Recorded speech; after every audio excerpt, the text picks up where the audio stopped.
Republika Srbije je Ustavom definisana između ostalog kao država socijalne pravde, a Ustavom su propisani razlozi zbog kojih građani imaju pravo na socijalnu zaštitu. Zakoni o lokalnoj samoupravi i o socijalnoj zaštiti razrađuju pojedinačna prava iz domena socijalne zaštite.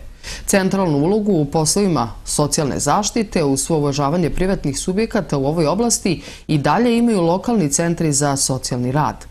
Aktivnosti Centra za socijalni rad u lokalnoj samoupravi u Republici Srbiji su u najvećoj meri identične, ali se sistematski unapređuju, kao što i u opštini Raška, potvrđuje direktorka Centra za socijalni rad.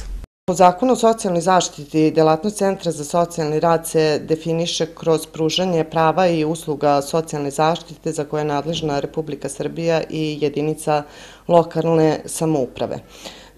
Centar kao ustanova obavlja zadatke koje su od opšteg interesa građana i bazira se na razne zakone, a ključni od tih zakona su Zakon o socijalnoj zaštiti, porodični zakon, Zakon o prekršajima u delu kada se radi o maloletnim učiniocima prekršajnih dela i niza podzakonskih akata, kao i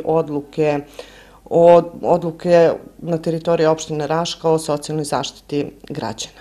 Okosnicu aktivnosti Centra za socijalni rad predstavlja zaštitu dece i mladih, pri čemu u prvi plan stavljaju načelo najboljih interesa deteta ili mlade osobe, koje podrazumeva da njihovi interesi imaju prednost nad interesima roditelja, odnosno staratelja, ustanove ili zajednice, u situaciji kada se ovi interesi razlikuju. Drugo načelo u zaštiti dece i mladih je da im se obezbedi da oni budu pitani, da dobiju adekvatne informacije i mogućnost da izraze svoje želje, stavove i mišljenja.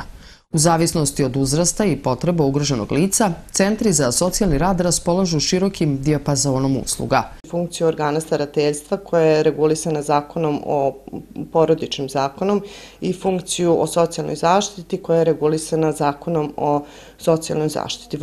U vršenju javnih ovlašćenja centar odlučuje o ostvarivanju prava na materijalno obezbeđenje porodice, ostvarivanju prava za dodatak i negu tuđeg drugog lica, zatim o ostvarivanju prava osposobljavanja na rad, smeštaj lica u ustanovu socijalne zaštite, kao i smeštaj odraslih lica u drugu porodicu, o hraniteljstvu, usvojenju, starateljstvu, određivanju i promeni ličnog imena deteta, zatim vršenju roditeljskog prava, to jest merama korektivnog i preventivnog nadzora nad vršenjem roditeljskog prava. Delatnost socijalnog rada ima poseban značaj u unapređenju položaja ugrožene dece, porodica, odraslih i starih.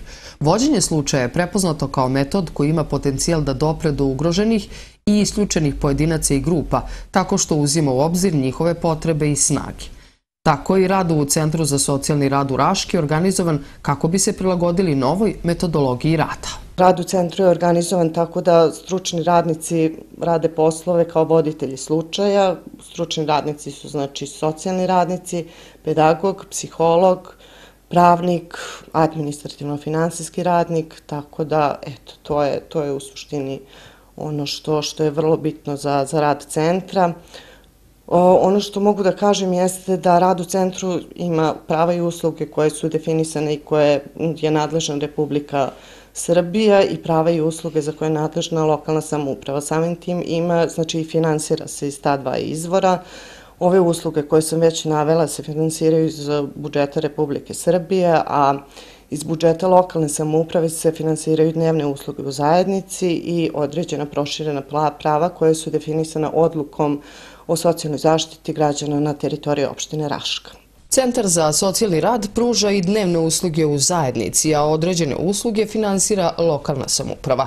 Kako je istakla direktorka, jedna smo od retnih opština koja je izdvojila toliki budžet, i to 10 miliona dinara jednokratne pomoći. Centar ima ulogu samo u proceni određenih usluga, znači ona donosi rješenje ili ti uput i već definisanom pružaocu usluga prosleđuje to i onda oni uključuju korisniku u datu uslugu. Za sada imamo 4 usluge, to su dnevni boravak za decu i mlade sa smetnjama u razvoju, zatim pomoć u kući, imamo lični pratilac deteta i od prošle godine usluga dodatnog obrazovanja.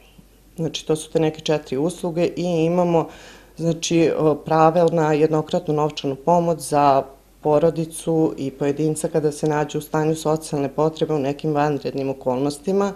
Ono što mogu reći, znači to su, kao što sam navela, to se finansira iz budžeta lokalne samouprave.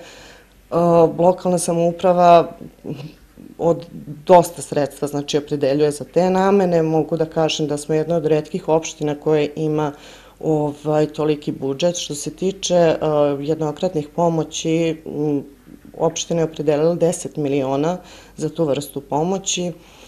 Tako da, a što se tiče, znači, svih ostalih usluga, to opština finansira iz svog dela budžeta.